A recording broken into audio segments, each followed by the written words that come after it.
नमस्कार दोस्तों, आज आप लोगों के लिए लेकर आए हैं हम फिर से जीएस के कुछ प्रश्न जो आज ज्योग्राफी से संबंधित हैं और इम्पोर्टेंट भी हैं। तो हम लोग देखते हैं पहला प्रश्न हमारा क्या है। पहला प्रश्न है, सतपुड़ा श्रेणी की सबसे ऊंची चोटी है। सतपुड़ा श्रेणी की सबसे ऊंची चोटी है, यानी जो पर्वत श्रृंखलाएँ होती हैं, पर्वत श्रेणियाँ होती हैं, उनमें है एक सतपुड़ा। तो सतपुड़ा पर्वत श्रेणी की सबसे ऊंची चोटी कौन सी है? पहला ऑप्शन दिया गया आपका गुरु शिखर, दूसरा आपका दिया गया धूपगढ़, तीसरा पंचमढ़ी, चौथा महेंद्रगिरी। तो इसमें सही ऑप्शन कौन है? तो सही ऑप्शन आपका बी, धूपगढ़। धूपगढ़ आपका ऑप्शन सही है।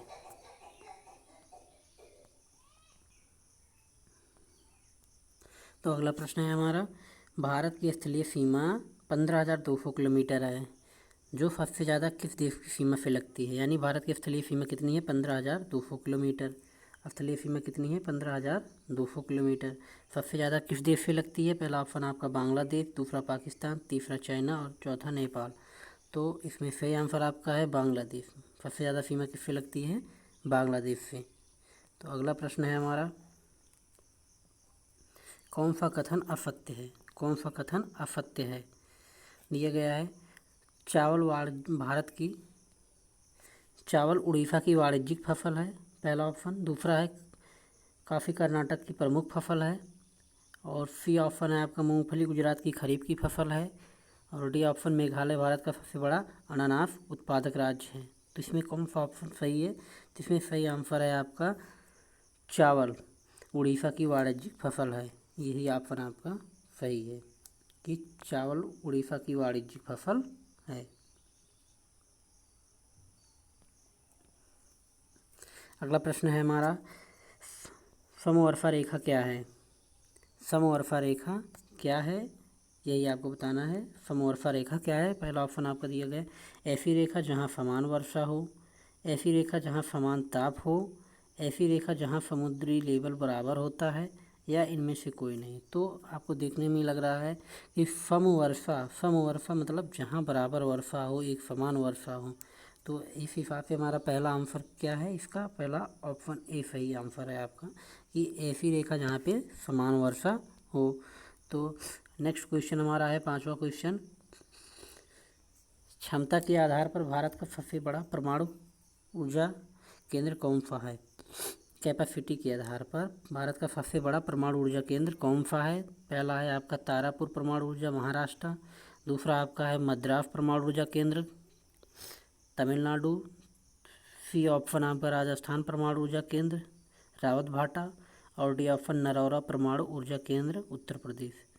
तो आपका सही आंसर है तारापुर परमाणु ऊर्जा। कौन सा? तारापुर परमाणु ऊर्जा केंद्र महाराष्ट्र, ये आपका सही आंसर है। तो नेक्स्ट हम लोग चलते हैं अगले क्वेश्चन की तरफ। छठवां क्वेश्चन है हमारा, भारत का पहला मिशन चंद्रयान कब लॉन्च किया गया? तो इम्पोर्टेंट क्वेश्चन है, आप लोग देखिएगा। भारत का पहला जो चंद्रयान मिशन था वो कब लॉन्च किया गया था? भारत का पहला मिशन चंद्रयान कब लॉन्च हुआ था? पहला ऑप्शन है 27 अक्टूबर 2007, दूसरा 28 अक्टूबर 2007, सी ऑप्शन है 22 अक्टूबर 2008 और डी ऑप्शन है 23 अक्टूबर 2007। तो इसमें से सही आंसर आपका है 22 अक्टूबर 2008। यही आपका सही आंसर है। सही आंसर क्या है आपका? 22 अक्टूबर 2008। तो अगला प्रश्न हम लोग चलते हैं, देखते हैं क्या है।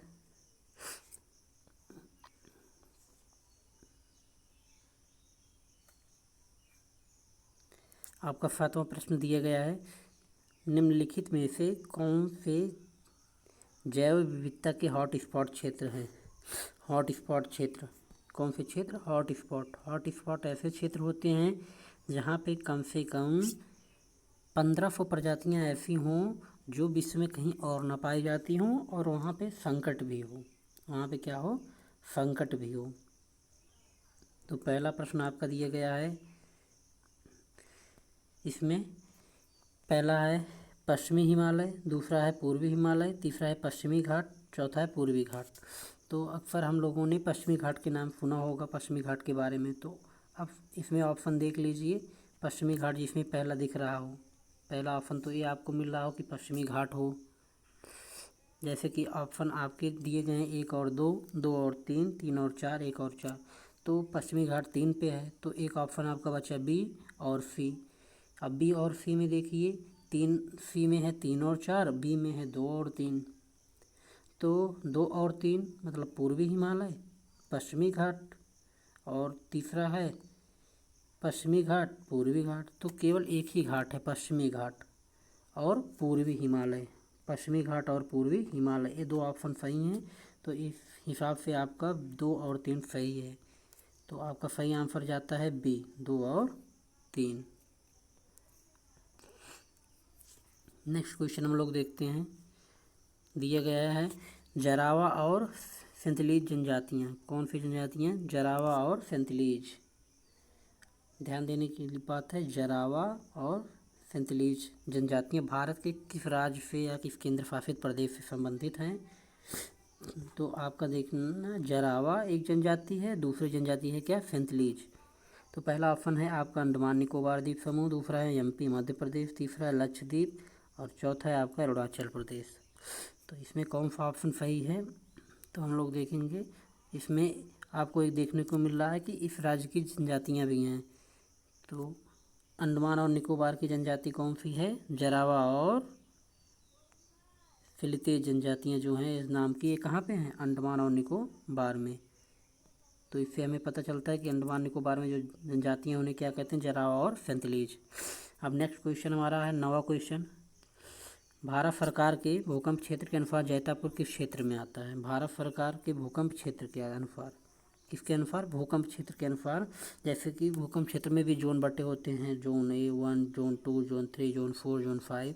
तो इस हिसाब से इस अनुसार आपका जैतापुर जो है वो किस क्षेत्र में आता है?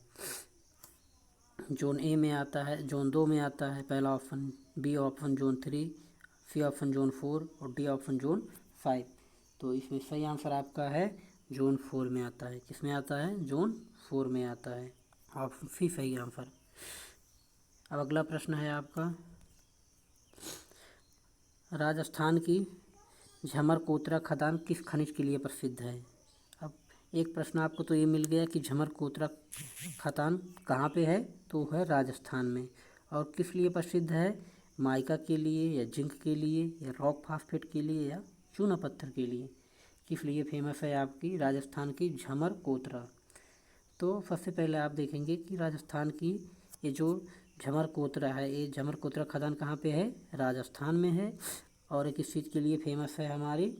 तो हम लोग देखेंगे ये फेमस है हमारी रॉक फास्फेट के लिए। किसके लिए? रॉक फास्फेट के लिए प्रसिद्ध है, रॉक फास्फेट के लिए फेमस है। तो नेक्स्ट क्वेश्चन हम लोग देखते हैं, निम्नलिखित में से किसे ग्रेट अंडमान ट्रंक रोड कहा जाता है? निम्नलिखित में से किसे ग्रेट अंडमान ट्रंक रोड कहा जाता है? तो आपका पहला ऑप्शन दिया गया राष्ट्रीय उच्च मार्ग 2021 और दूसरा ऑप्शन आपको दिया गया है, सॉरी आ गया बीच में ना। तो निम्नलिखित में से किसे ग्रेट अंडमान ट्रंक रोड क्या कहा जाता है? Great Andaman trunk road. अब किसे है यहाँ पे ग्रेट अंडमान ट्रंक रोड कहा जाता है? पहला ऑप्शन आपका है राष्ट्रीय उच्च मार्ग 221, राष्ट्रीय उच्च मार्ग 222 यानी national highway 222, national highway 223, national highway 224। तो किसे ग्रेट अंडमान ट्रंक रोड कहा जाता है? तो इसमें कहा जाता है ग्रेट अंडमान ट्रंक रोड और राष्ट्रीय यानी नेशनल हाईवे 223, नेशनल हाईवे 223 को। अगला प्रश्न है, गुजरात में स्थित पीपा वाव किस लिए प्रसिद्ध है?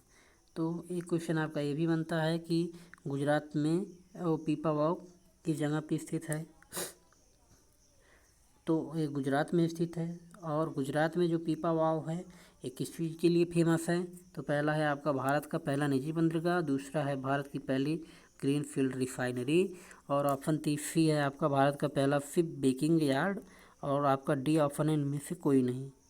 तो आपका सही आंसर है भारत में के पहला निजी बंदरगाह। भारत का पहला निजी बंदरगाह कौन सा है? पीपा वाव। वो कहाँ पे है? गुजरात में। कहाँ पे है? गुजरात में। तो नेक्स्ट हम लोग चलते हैं, देखते हैं अगला प्रश्न है हमारा, निम्नलिखित में से कौन सा अंतर्देशीय नदी बंदरगाह है? अंतर्देशीय नदी बंदरगाह है।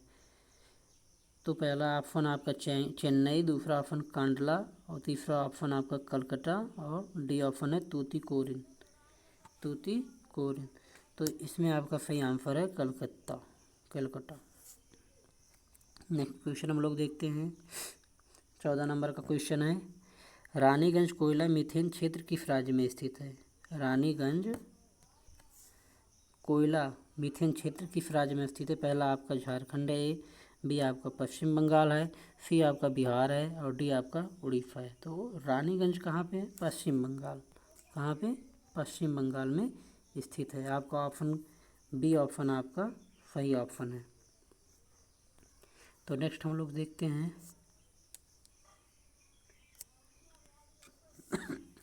पहला है 15 क्वेश्चन नंबर, इंफडैग यानी INFDAG इंफडैग किस स्थान पर स्थित है? तो इंफडैग किस स्थान पर स्थित है? पहला आपका कलकत्ता, दूसरा दिल्ली, तीसरा हैदराबाद और चौथा चेन्नई। तो ऑप्शन आपका पहला सही है, कलकत्ता। आपका पहला ऑप्शन कलकत्ता सही है। तो इंफडैग कहाँ पे है? कलकत्ता। और आपका नेक्स्ट क्वेश्चन 16 नंबर का क्वेश्चन है आपका, तुफो मुरारी ग्लेशियर वेटलैंड देश किस राज्य में स्थित है? तो आपका नाम से ही याद रखना है, तुफो मुरारी कहाँ पे है? पहला आपका हिमाचल है, दूसरा जम्मू कश्मीर, तीसरा आपका सिक्किम और चौथा उत्तराखंड। तो इसमें कौन सा ऑप्शन आपका सही है? तो आप देखते हैं ए ऑप्शन में हिमाचल प्रदेश है और बी ऑप्शन में जम्मू कश्मीर। तो आपका जम्मू एंड कश्मीर तो मुरारी कहाँ पे है? जम्मू एंड कश्मीर में। आप इसी नाम से इसे रिलेट करिए बस। अब आगे प्रश्न दिया गया है, निम्नलिखित कथनों पर विचार करना है।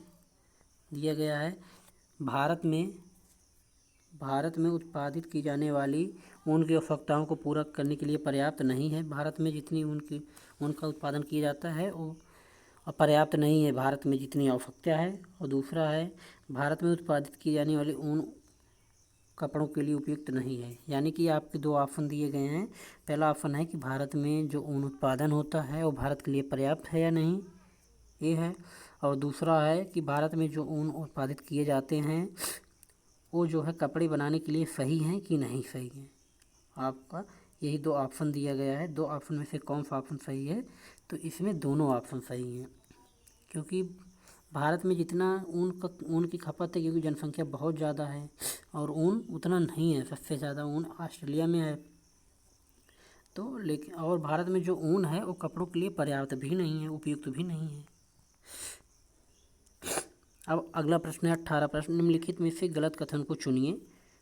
पहला प्रश्न आपका दिया कि भारत में सर्वाधिक जूट मिलें बंगाल में हैं। और बी है आपका, भारत के अधिकतर जूट मिलें सहकारी क्षेत्र में हैं। और सी है आपका, भारत में उत्पादित अधिकतर ऊन कालीन वर्ग की होती है। और डी है आपका, विकेंद्रित ऊन के कारखाने अधिकतर पंजाब में हैं। तो इसमें कौन सा ऑप्शन आपका सही है? इसमें आपका ऑप्शन बी सही है, भारत में अधिकतर जूट मिलें सहकारी क्षेत्र में स्थित हैं। आपका ऑप्शन बी ऑप्शन सही है। अब है आपका नेक्स्ट क्वेश्चन, निम्नलिखित में किस स्थान पर सबसे कम तापमान पर पानी उबलेगा? किस स्थान पर सबसे कम तापमान पर भी पानी उबल जाएगा? तो ऑप्शन आपका पहला दिल्ली, दूसरा शिमला, तीसरा कोच्चि और चौथा ऑप्शन आपका दिया गया है जोधपुर। तो इसमें कौन सा ऑप्शन आपका सही है? निम्नलिखित में से किस स्थान पर पानी सबसे कम तापमान पर उबलेगा? दिल्ली, शिमला, कोच्चि या जोधपुर? तो आपका सही आंसर है शिमला।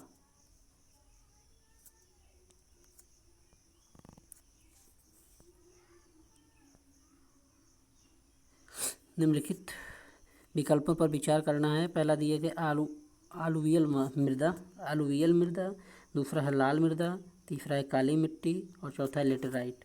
अब भारत के क्षेत्रफल के आधार पर मृदा के क्षेत्र को घटते क्रम में व्यवस्थित करें। घटते क्रम में व्यवस्थित करना है तो पहले कौन सा है, तो हमारे हिसाब से जो लिखा भी गया है ये इसी हिसाब से है कि आलूवल मृदा, अलूवियल मृदा, लाल मृदा, काली और लेटराइट, ये सही व्यवस्थित भी है। इस हिसाब से आपका पहला आंसर है, आपका पहला ऑप्शन 1 2 3 4 यही घटते क्रम में है। तो आज के हमारे सारे क्वेश्चन कंप्लीट हुए दोस्तों। अगर वीडियो अच्छी लगी हो तो प्लीज़ लाइक करिए और सब्सक्राइब करिए और शेयर भी कर दीजिए। चैनल छोटा है पर इम्पोर्टेंट चीज़ें आपके लिए आती रहेंगी। तो धन्यवाद।